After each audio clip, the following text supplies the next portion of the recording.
Happy Sunday, everyone. We're glad you can join us today. We are exploring this idea of living beauty and how the arts and music and poetry and culture can really inform and broaden our ways of understanding and helping us reflect and think about those moments when a concert, a book, a piece of art really transformed our worldview. So join us and let's explore this idea of living beauty. Let us worship.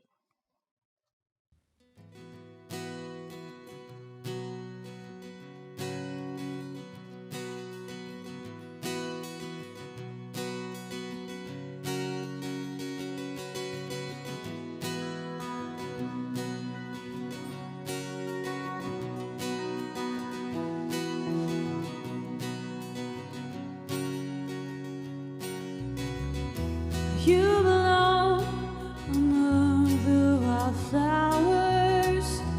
You belong on a boat out at sea.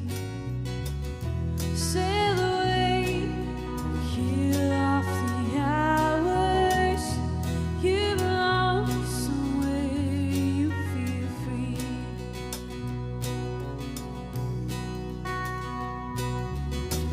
Sail away, go find a lover. Go away somewhere bright and new. I have seen no other that compares with you. You belong among the wildflowers. You belong on a boat out at sea. You belong with your love on your arm. You belong somewhere you feel free.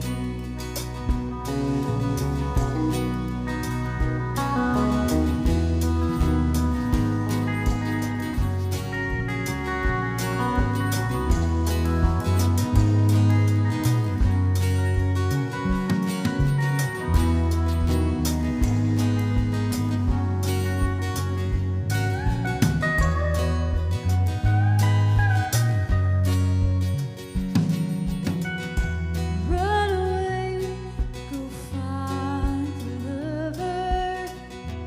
Run away, let your heart be your guide. You deserve the deepest of cover. You belong in that home by and by. You belong among the wildflowers. You belong somewhere close to me, far away from your worry and trouble. You belong somewhere you feel. You belong among the wildflowers. You belong somewhere close to me, far away from your trouble and worry. You belong somewhere you feel free. You belong somewhere you feel free.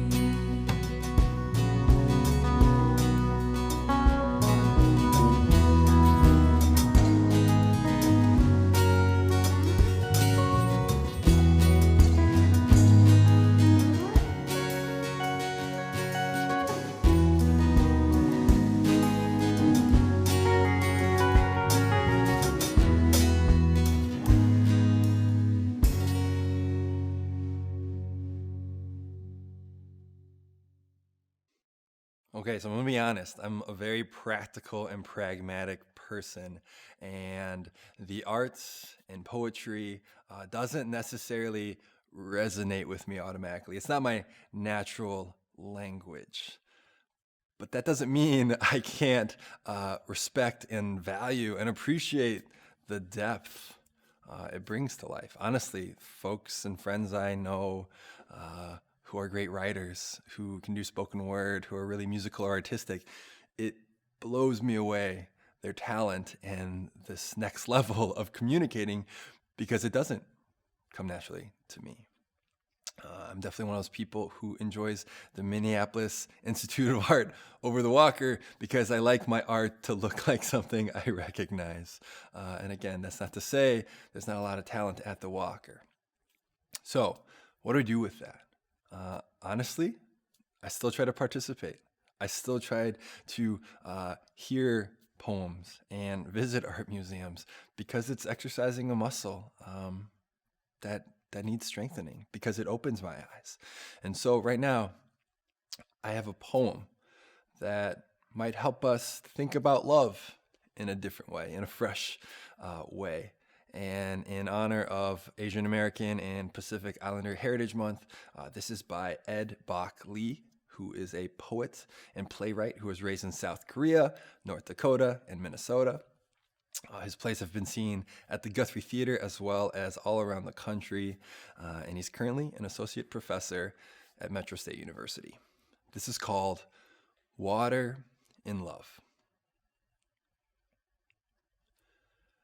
How to love like water loves, when it's impossible to even taste all the ghostly sediments each time you take a sip. Impossible to savor the salt in your blood, the light and island shorelines in each living cell, when even the plainest mouthful tastes more of you than you of it. Sweetest of absences that freeze in wave after wave, debris of thought like the dead, the drowned, the vanish, and yet sails your lips on a voyage toward another's, plying all luck and regret. Worship, splash, guzzle, or forget, it clears any difference. Stonewasher and mountain dissolver that will outlive us, even the memory of all any eyes touched. Wasp and cactus in a desert, comet through outer space, sleep among all the cloud shepherd's children. A love so perpetually current it doesn't care that you love without even knowing you love, what you couldn't survive 3 days without. How to love like that. Wild, dream sparkler, and meticulous architect of every snowflake. Wise, ebullient, and generous as the rain, deepest of miracles for a time, borrowing and replenishing a self overflowing with fate. Starry, starry night. Paint your palette blue and gray. Look out on a summer's day with eyes that know the darkness in my soul. Shadow on the hills. Sketch the trees and daffodils. Catch the breeze and the winter chills in colors on the snowy linen land. And now I understand what you tried to say to me, how you suffered for your sanity, how you tried to set them free. They would not listen, they did not know how. Perhaps they'll listen now. Starry, starry night. Flaming flowers that brightly blaze. Swirling clouds in violet haze. Reflecting Vincent eyes of china blue. Colors changing hue. Morning fields of amber grain. Weathered faces lined in pain are soothed beneath the artist's loving hand. Now I understand what you tried to say to me, how you suffered for your sanity, how you tried to set them free. They would not listen, they did not know how. Perhaps they'll listen now, for they could not love you. But still your love was true. And when no hope was left inside on that starry, starry night, you took your life as lovers often do. But I could have told you, Vincent, this world was never meant for one as beautiful as you. Starry, starry night, portraits hung in empty halls, frameless heads on nameless walls, with eyes that watch the world and can't forget, like strangers that you met. The ragged man in ragged clothes, the silver thorn, the bloody rose, lie crushed and broken on the virgin snow.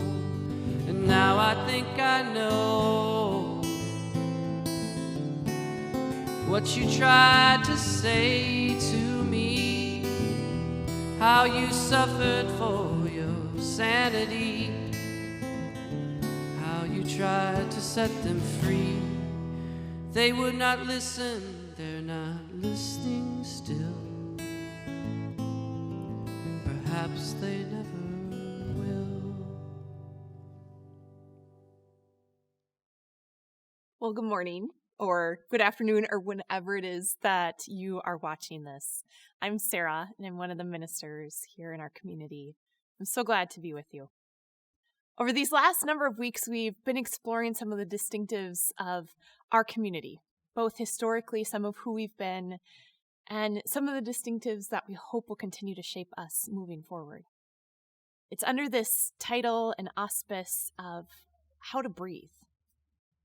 We're the places where we need life, where we need breath to keep on, to quote Jeff Lindsay, keeping on. And today we're talking about how music and the arts have been an important part of our community. You know, when we were thinking about this service and what it could be and might be, we wanted to bring forward that continued space for exploration and creativity and the wonder and the beauty and the evocative power of what happens in and to us through music, through the experience of a space and of invitations and rhythms. And we've been so grateful to explore that with you this past year. As many of you know, if you know me at all, music and the arts has long been a central part of my own formation and part of what I love in the world. I originally went to college to major in theater, and I had considered majoring in piano performance. Didn't end up doing that, much to the chagrin of my piano teacher. And though I also didn't end up majoring in theater, one of the things I've missed the most about COVID has been the experience of sitting in a theater with other people. Andy and I were actually expectantly looking forward to summer of 2020. We were going to go to Broadway and see the musical Six, which if you haven't seen it, it's reopening on November 11th of this year in New York City, and you can get your tickets. They didn't even pay me to say that. But how about you? Do you have a memory of an experience that you've had, whether it was in theater, in a music experience, or some other form that's opened you up to experience yourself and the world in a whole new way? My spouse has been to no less than 38 Dave Matthews Band concerts. I've been to one of them. For him, there's something about that experience of the music with all of the people who know those lyrics and songs and have memories connected to them when they gather together, reliving both history but also their present moment. For me, some of the memories that I call to mind include a few years ago when Gregory Porter, who's a jazz vocal musician, was here in the Twin Cities performing with the Minnesota Orchestra. I don't think I'll ever forget that night. It was magical. I sat in the space of Orchestra Hall, recognizing it was probably the most racially diverse group of Minnesotans that I had seen gathered. There was Gregory Porter in the front, with his voice like butter, inviting us to consider the world from a different perspective, singing songs of old Nat King Cole and his own modern renditions. And that night, we had been celebrating our annual Christmas date, which is what Andy and I do instead of presents. We do one on our own, and then for the last number of years, we've been doing one with our adopted family, Greg and Linda.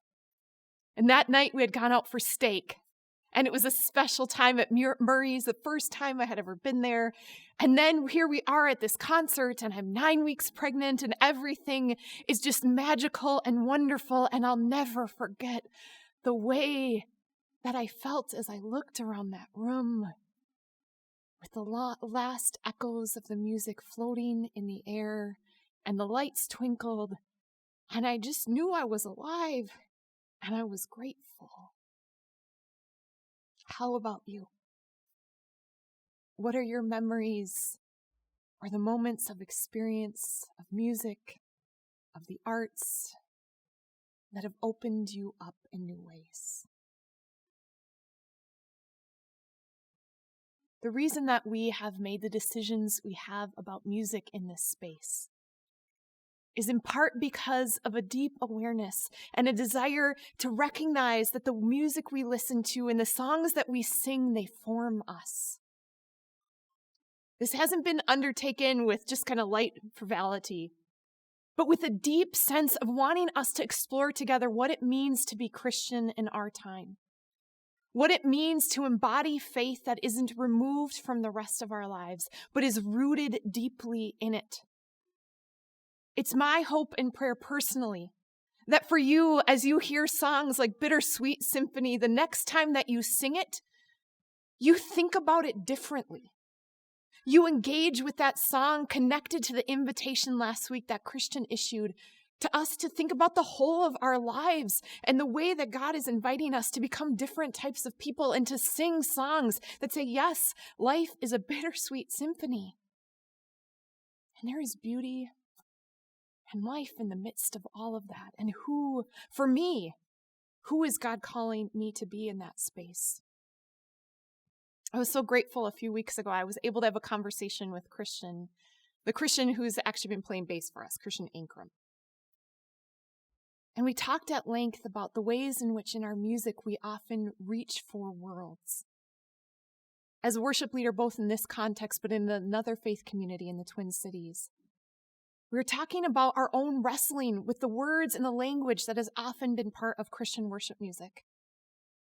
And I talked to him about my own sense and desire over the last decade or so to re-engage with music in a different way, to invite different kind of spirituality of and from us. Part of my own concern had been that some of the songs that I was singing in church were affirming theologies that weren't particularly helpful to me in the actuality of my life.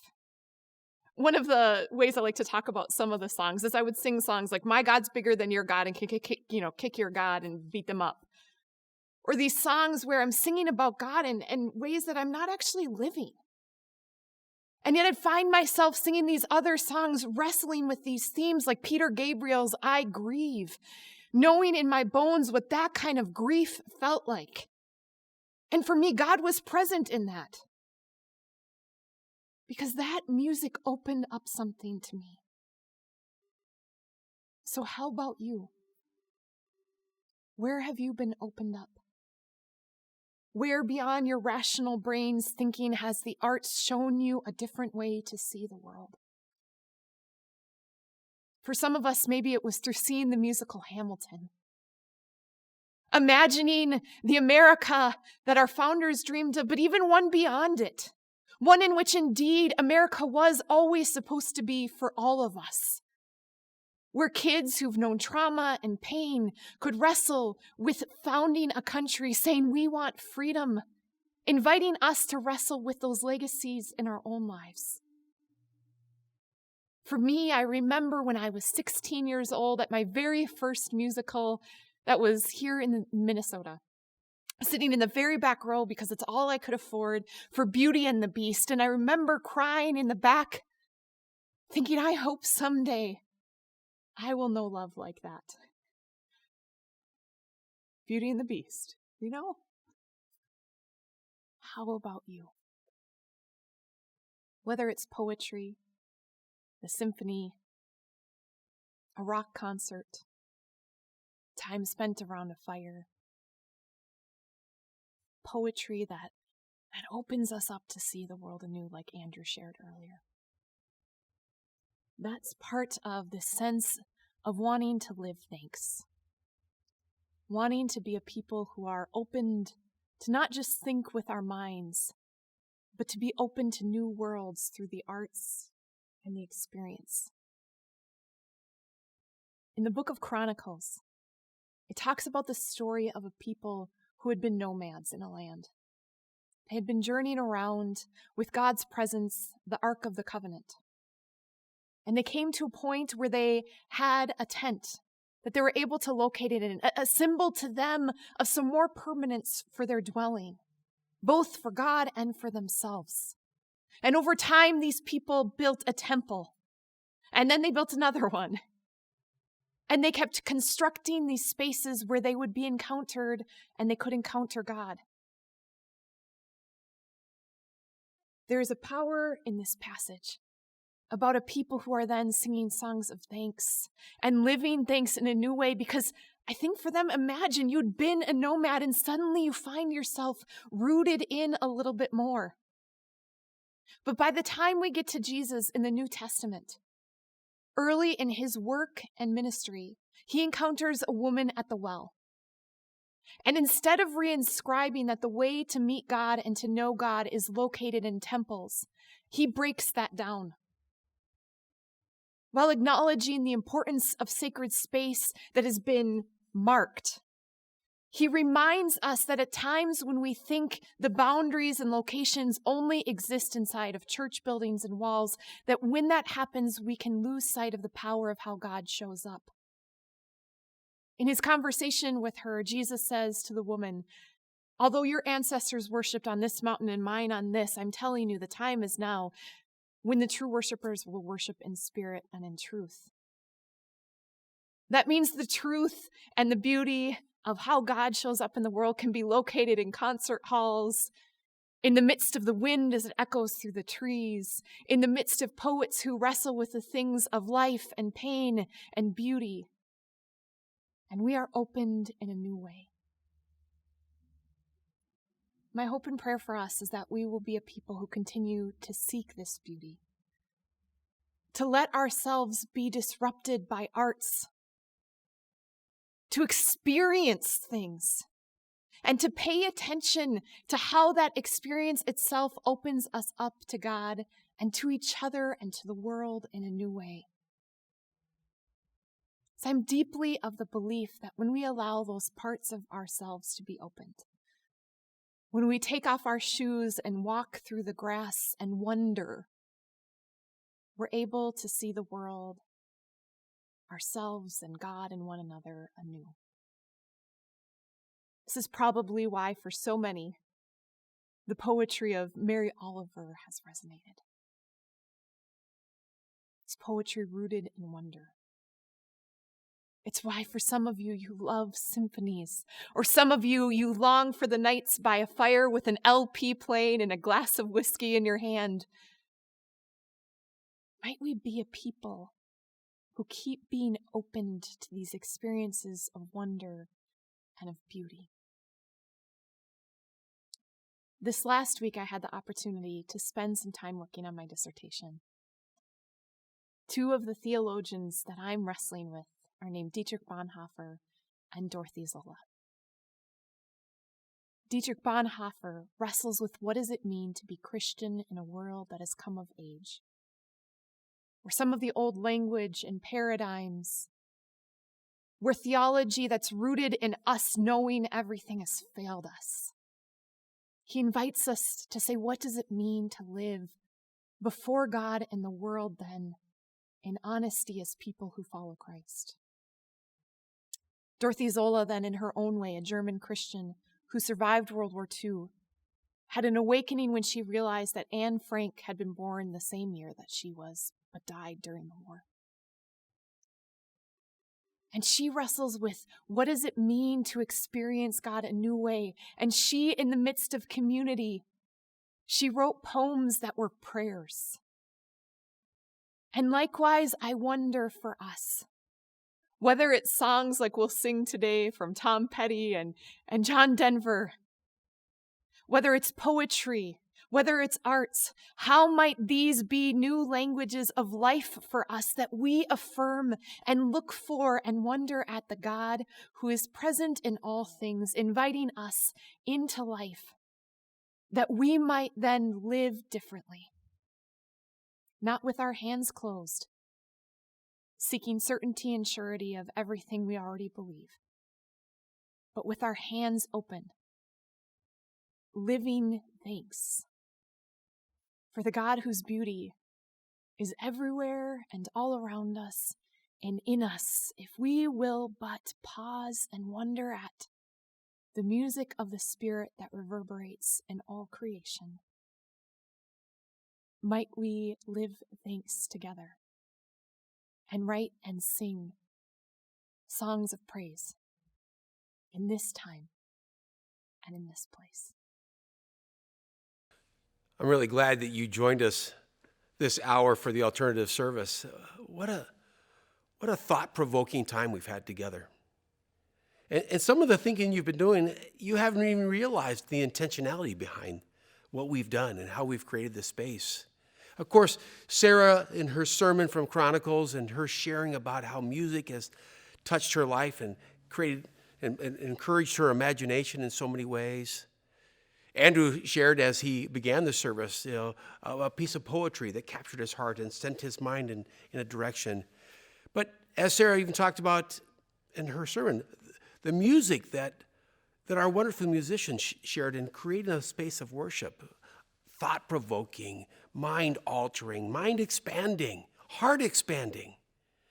And some of the gifts that I've received from others that they've created, or some of the art that I've received because of a passion or an interest of mine, continues, even though it sits in my office, continues to capture my eye, capture my attention, capture my heart, and send me to places that God wants to use and continue to mold me according to his purposes. This picture here to my left was made by one of our wonderful older members, a wonderful woman named Nancy Potter, who's now with the Lord in heaven. But she said to me one day, she said, I have something for you. She walked in my office and I unwrapped it, and here was this beautiful piece of art, this nighttime winter scene. And she said, I just wanted you to have a piece of my art so you could remember me when I'm not here someday. Well, I think about her at least once or twice a week when I look at that painting. It makes me think about a season of the year. It makes me think about people who are really creative. It makes me think about her. But it also makes me think about what I can create, even though I'm not very artistic, that can impact other people's lives.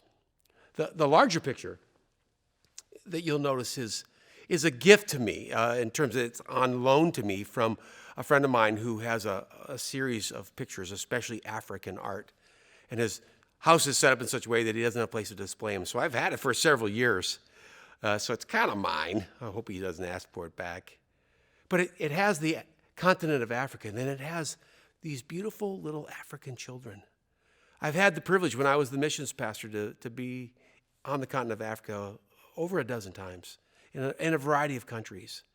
And no matter where I was, it was the kids who captured my heart and captured my attention and made me want to do all that I could to help them experience a better life.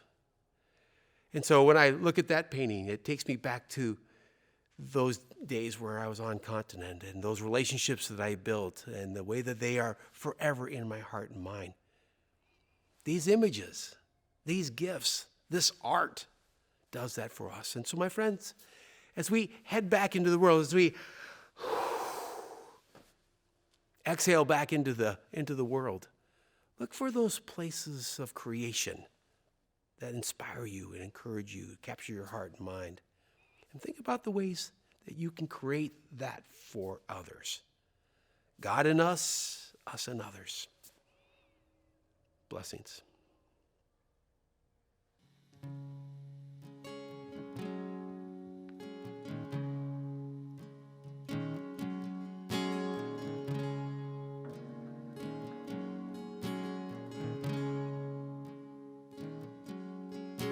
Sunshine on my shoulders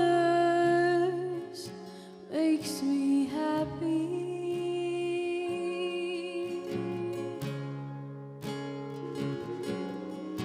Sunshine in my eyes can make me cry.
slowly.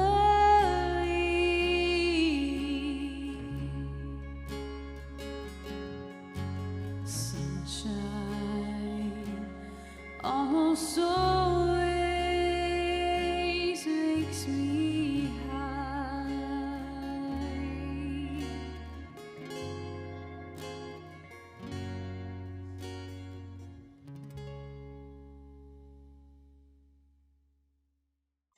So glad you were with us this past hour. Wasn't it great to hear some good music and to sing along?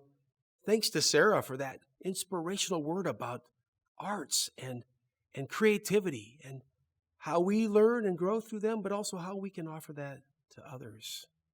We breathe in this good news, and now that we breathe out, we go into the world to offer that to others, don't we? A few quick announcements just before you leave. Some really important meetings that we'd love to invite you to. One is today at 11 o'clock. 11 o'clock, we're having a question and answer time in our meeting house. Why? Because on the 23rd, we're going to have a church meeting. And that church meeting is going to be about forming a task force that will do some hard work around bringing some name ideas, names for our church that will guide us into our future. You come to the question and answer time today at 11 o'clock and you ask your questions. Where'd the petition come from? Who are some of these 114 people that want us to think about name change again? How will that process work? What will the task force look like? There might be a bunch of questions you have, or you might just want to come and listen to questions that others will bring. That will help you be better informed as you come to our church meeting next Sunday, the 23rd at 11 o'clock, in person in the meeting house or by Zoom. And we will make the proposal about this task force being put together, and then we'll vote on that. And then if we pass the vote, we'll put that task force together and they'll start to do their work of bringing some ideas for some names for our church, for our future. Before you go, I just would love to invite you to think about the way you invest in this church. Certainly you are doing it with your time by being a part of this service, but there might be more ways that we can support you and encourage you. Maybe there's ways that you can bring what you have that will inspire and encourage others as well. Together, we're so much better than on our own. One of the ways you can do that is by investing your time, your talents, and your resources. We need your gifts and abilities. We need your time because us together is better. But we also need your resources that you'd like to invest in the work that we're doing here. So if you've got the ability to give, you can go online, you can do it by phone, you can send us a check, or you can just drop it off at the church. We'll make it really easy for you to give us your resources. And we're glad when you do, because us together creates the possibilities to do this work God's called us to. And so as we send you now out, know that we'll be here next week to welcome you back.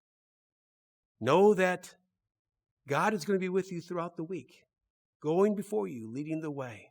And so until we meet together again, God bless you. Bye for now.